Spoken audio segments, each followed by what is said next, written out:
On this episode of Random Reviews, I have the Leatherman Arc. Getting kind of off the beaten path what I've been doing some beard product reviews. This channel is about just kind of reviewing anything and everything that I've ever been curious about or haven't found reviews on. There's probably a ton of reviews on the Leatherman Arc by now. This is one of their newer tools. I had the Charge TTI, which is titanium, and that one I've had for years and years and years, probably 10 years. Maybe not that exact one. It's been in for warranty 3 or 4 times, so I might have gotten a new tool back. But anyway, I wanted to try this one simply because of the fact that it is magnetic, and I love the magnetic. It makes it one-hand operational. Let me reposition my phone here. I'm not quite set up to do great reviews just yet. But yeah, this folds and unfolds with one hand. That's great. It's got some cutting jaws in there, which I don't know if I love those yet. I've seen some mixed reviews on them. I like that you can replace them if they get damaged. I do think they probably damage easier than the built-in jaws on the other Leathermen. You do have to buy them if they break, I believe. I don't think those are under warranty. The little indented spot down there in the jaws, that is for hard wire. Like baling wire or whatever. Let's see, what else we got here? I really love, let me reposition this camera again here. Sorry about that. I really love that on all the other Leathermans, the tools are on the inside of the tool.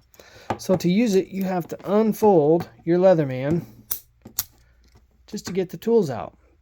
They've figured this out finally. So the Arc is built by customer reviews, recommendations, wish lists. They finally decided to put the tools on the outside so you don't have to open the stinking thing. I'll go through some of these tools here. Oh yeah, the cool thing about these tools, it's one hand open, so there's these little, you just push on this and they open. So you gotta dig your thumbnail in there. These outside ones you kind of do, but got some scissors. Pretty good scissors. I've cut lots of things with these. Had to clean them many times. To unlock the tool, you push down on this, and it folds back in. The one thing I do not like about these scissors, and maybe it's just my tool, these do not lock great. I really have to push down to get it to lock. But then it's locked in good, but it shouldn't be that way.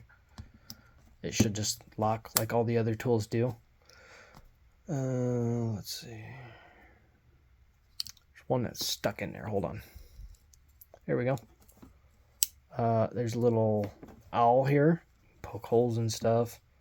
Kind of a little edge on it. What else we got? Little screwdrivers. These come in handy. Kind of a love-hate relationship with these. Phillips on one side, flathead on the other. These seem to break really easy. And you have to buy more. They're not under warranty. They're great, but they don't take much abuse. So I try not to use it if I don't have to. It's one of those specialty tools that you only use when you need. Pry bar, flathead screwdriver, bottle opener. I will say this bottle opener is a terrible design. It does not do a great job of opening beer bottles. The curves are just not right in it for that. Diamond file, and actually these files are great. This is just a coarse file on the side. On my TTI, it's got the same file, and guys, I have abused the hell out of this file. I have done so many random weird hillbilly fixes with this file. I've sharpened so many things. You can see I've used this one a little bit already. These files take a lot of abuse. They're great. I love them. Pocket clip. The pocket clip on these are amazing. The TTI It was terrible. They broke. If you ever got it caught on something, it would snap. Knock on wood, these have not broke yet. This has been a great pocket clip.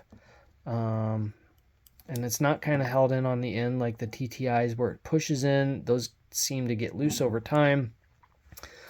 I know with the TTIs, they make aftermarket pocket clips that are made out of titanium, and I did buy one of those. Those are much better than the factory ones.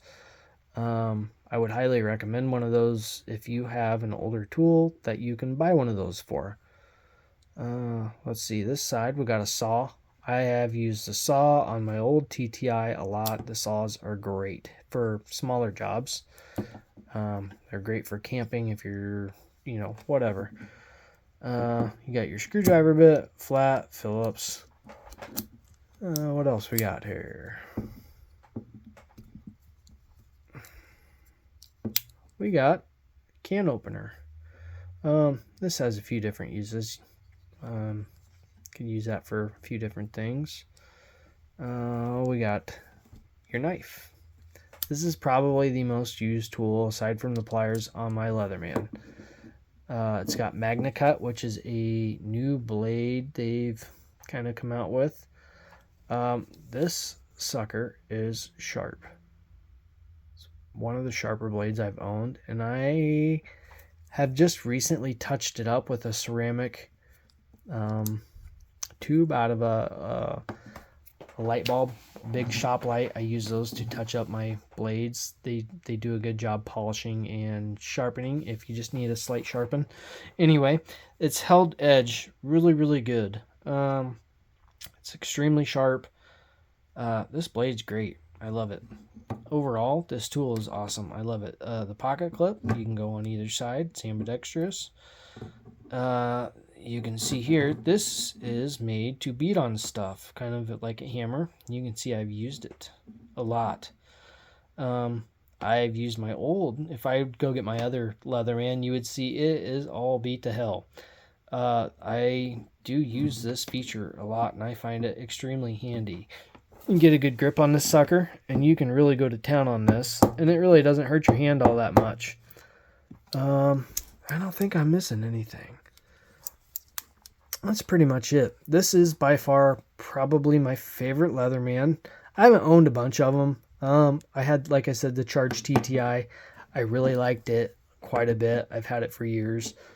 It's kind of a family heirloom, I've had it for so long. My kids know I always carry a Leatherman with me. Anytime something needs fixed or opened or battery changed in something, everybody always asks me, my wife and kids, hey, do you got your Leatherman on you?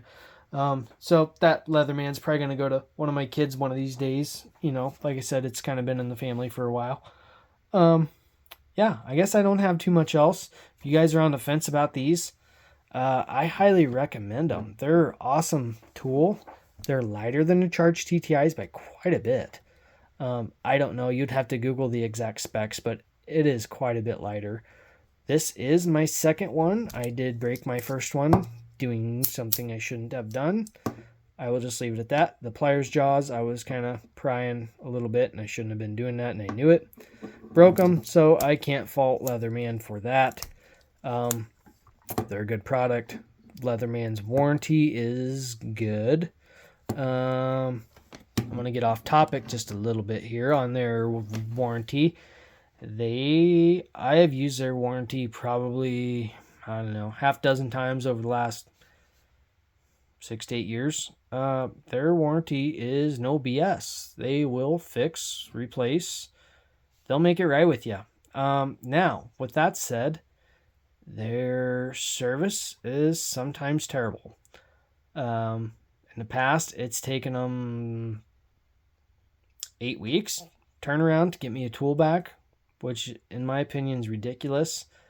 I know they're backed up, but that's a long time. The other biggest gripe I have with their warranty, which is by far the biggest gripe, they don't seem to quality check anything they fix, ever. The last 3 times I've sent a tool in, let me think. Not this one, not the last arc. Must have been my TTI, my charged TTI. Last 3 times I've sent it in, they've sent it back.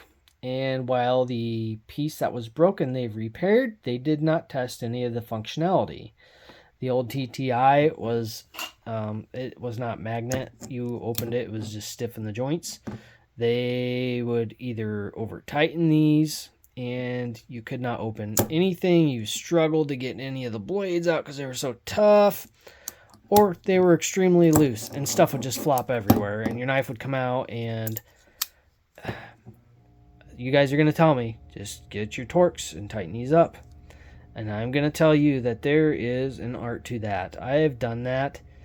And I don't know if there's a washer they forgot or something, but I could not get the sweet spot on that to where that would...